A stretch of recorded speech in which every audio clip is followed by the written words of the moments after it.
This 5-minute solution will show you how to download EA app on Windows computer.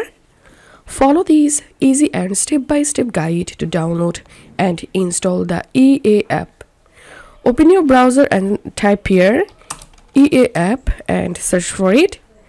Now open the first link, download the EA app. And here all you have to need, just click on download the EA app. And as you can see, it's downloading. Once it's downloaded, click on it to start installation process. Click on run. Click on let's go. And it may take some time to download and install the EA app on your computer. It depends on your internet speed.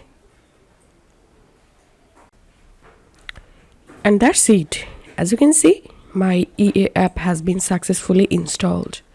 So this is how we can do it.